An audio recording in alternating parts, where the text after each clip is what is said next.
Indian TV news, देश का तेजी से बढ़ता न्यूज नेटवर्क।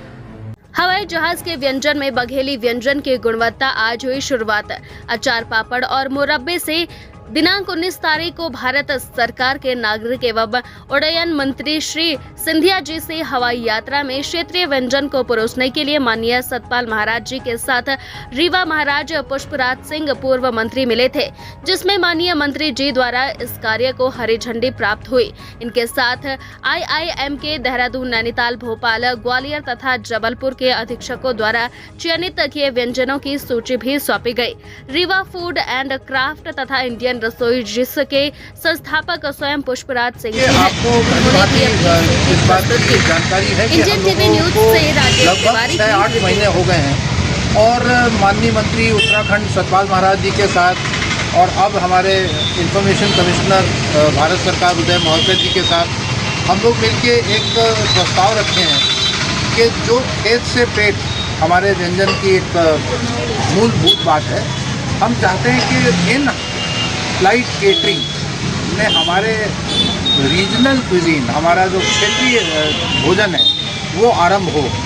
तो आज चयनित करने के लिए पहला कार्य हम लोग अचार से शुरू कर रहे हैं और कुछ मुखवास से शुरू कर रहे हैं और विशेष रूप से वो चीज़ों को लेंगे जो बघेलखंड और बुंदेलखंड में इस्तेमाल करी जाती हैं, जैसे आंवला हो गया, जैसे बांस हो गया, जैसे कटहल हो गया और भी बहुत सारी चीज़ें हो गई, उनको हम लोग आज देख रहे हैं। अभी आपकी नागरिक उड्डयन मंत्री सिंधिया जी से भी मुलाकात हुई। हाँ, और खासतौर से व्यंजनों को लेके आपने प्रस्ताव रखा था, तो क्या आश्वासन मिला?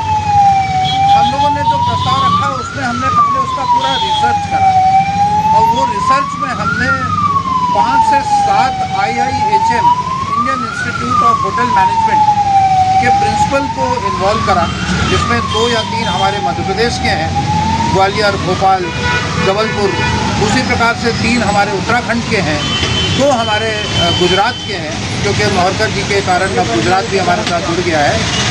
और इन लोगों से परामर्श करने के बाद इनकी पूरी विशेषता और अनुभव का लाभ उठाकर हम लोगों ने जो एक क्विजीन की लिस्ट बनाई है वो 2 भागों में बटी है। एक तो जो शॉर्ट टर्म फ्लाइट्स होंगी, जो लगभग 1 से सवा घंटा की फ़्लाइट होगी, उसमें जो परसाया जाएगा जो ड्राई डिशेज होंगी, और एक लॉन्ग टर्म फ्लाइट होगी जो हमारी 2 घंटे, सवा 2 घंटे, 2.5 घंटे की फ़्लाइट होगी, या जो बाहर की भी फ़्लाइट्स है उनमें भी।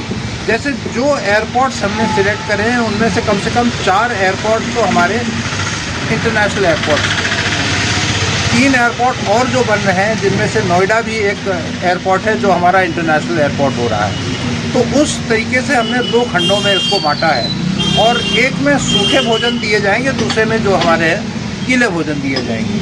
तो इनको देखते हुए, जैसे हमारे यहाँ कटहल का अचार भी अच्छा बनता है, वो सूखे में चला जाएगा। कटहल की बिरयानी बहुत अच्छी बनती है, मसलहा बहुत अच्छा बनता है, वो हमारे गीले में चला जाएगा।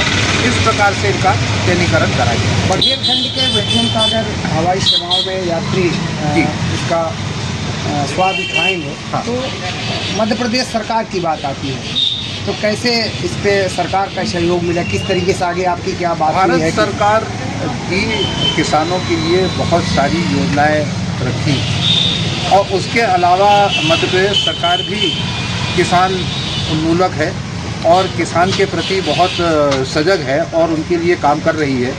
मैं पूरा का पूरा विश्वास रख रहा हूँ कि माननीय शिवराज जी के नेतृत्व में हमको यहाँ उनका पूर्ण समर्थन मिलेगा।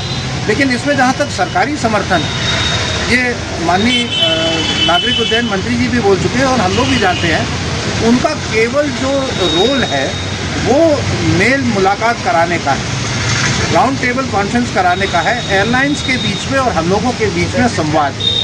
वो एक बार हो गया तो ट्रेनिंग का काम हमारा होगा। एयरलाइन के जो इन हाउस ट्रेनर्स होते हैं, जो केटरर्स होते हैं, उनका काम हमारा होगा। सरकार से हम कोई आर्थिक मदद नहीं चाह रहे हैं, कोई उनका प्रोजेक्ट नहीं चाह रहे हैं, हम कुछ नहीं चाह रहे हैं। सरकार को हम केवल एक कोऑर्डिनेटर के रूप में चाह रहे हैं। इंडियन टीवी न्यूज, देश का तेजी से बढ़ता न्यूज नेटवर्क।